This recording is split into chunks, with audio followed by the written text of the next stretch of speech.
reka bashimire cyane mwe mwese mwakoze subscribe hano kuri Bowies TV.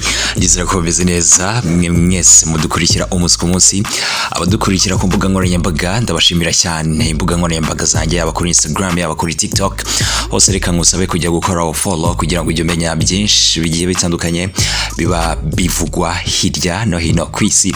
Reka ngaruke kuri no stream idasanzwe witwa IShowSpeed yakoreye mu Rwanda ejo kuwa gatandatu. Yari stream nini, uribuka yuko yarategerejwe n'abanyarwanda benshi bagiye batandukanye, yaba ababa imbere mu gihugu yewe n'ababa hanze y'u Rwanda ba diaspora nabo bashaka kureba ise uyu musore nakora stream hano mu Rwanda biri buze kugenda gute.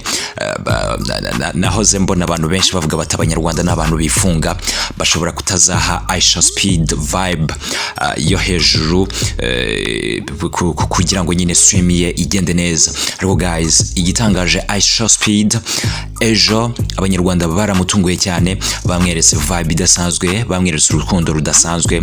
Ibi ngibi binatuma abantu bari bakurikiye stream ya IShowSpeed kuri YouTube live batangara cyane, bavuga bati abanyarwanda ntabwo twari tuzi yuko ari abantu bameze gutya, ari abantu bari crazy, ari abantu bafite urukundo rudasanzwe, ari abantu bakira abantu nyine mu buryo buri amazing. Nibyo babonye ku munsi w'ejo. Ni IShowSpeed wagiye gustreamingira mu ngagi, ariko hariya yari gukora content bisanzwe kubera ko atigeze streaming live.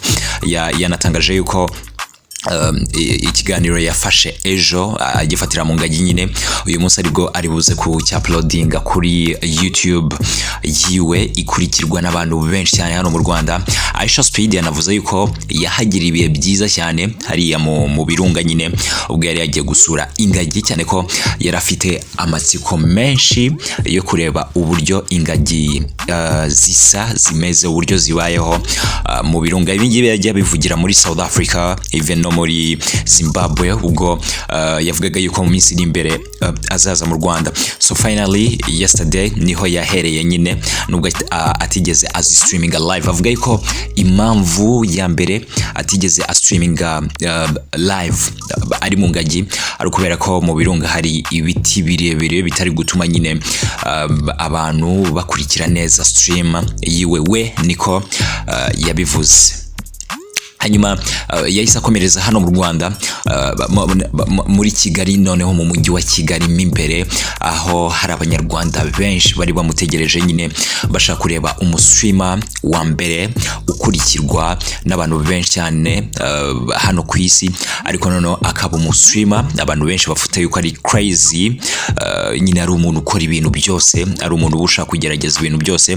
So abanyakigali bamwakiriye mu buryo bwiza, aho yahereye nawe yajya ahura nyine n'abafana be bagiye batandukanye, abana benshi bari buzuye mu mihanda bagenda bamusuhuza, yifotozanya nabo, abantu bafite impano zigiye zitandukanye bagenda bazimwereka. So nibihe byiza cyane uyu musore witwa IShowSpeed yagiriye mu Rwanda, by'umwihariko mu mujyi wa Kigali. Narindi gusoma comments zigiye zitandukanye z'abantu, abantu baratangaye nyine kubona uburyo abanyarwanda bashyiriye IShowSpeed. Abantu baratangaye no kubona ibintu abanyarwanda bakoze muri stream ya IShowSpeed. Bamwe bavuga bati abanyarwanda bari crazy. Ngiyi niyo stream ya mbere IShowSpeed akoze kuva yagera muri Africa, stream nyine nini cyane ko ino stream imaze gukurikirwa n'abantu 4,400,000 kuri YouTube ya IShowSpeed.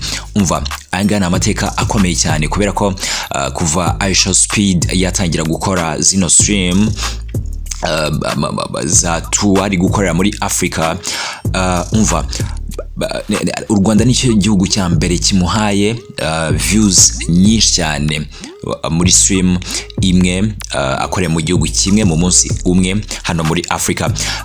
Stream yakoze ibi ngibi ni stream yakoreye muri South Africa, yari ifite imaze kugira miliyoni 4,400,000 bya views, ariko nanone hari n'iyindi yagize 4,900,000 muri South Africa, yayikoze mu minsi 10 ishize. Urumva yuko ari mu minsi 10 ishize, ariko iyi ngiyi yo mu Rwanda mu masaha 11 gusa imaze kurebwa na 4,400,000. Ejo yari ifite 4,000,000 zifunze mu gihe yari ari kuzenguruka mu mujyi wa Kigali. Urumva yuko ari ibintu biri amazing, yuko ari amateka adasanzwe abanyarwanda twakoze mu kwereka urukundo rudasanzwe.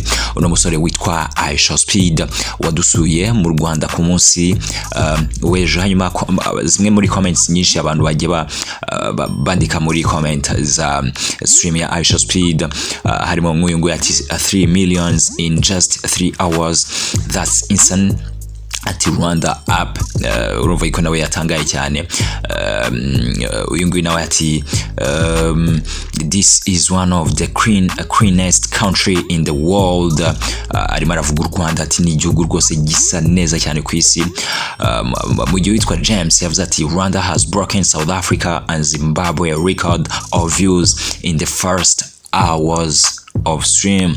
Ati Rwanda rukaba rwaciye agahigo ka Zimbabwe ndetse na South Africa bari bafite nyine ko kugira views nyinshi cyane mu masaha 8 muri streams za IShowSpeed. Comments ni nyinshi, nawe ushobora kunyandikira aho ngaho ukambwira se wabonye gute stream ya IShowSpeed yakoreye hano mu Rwanda.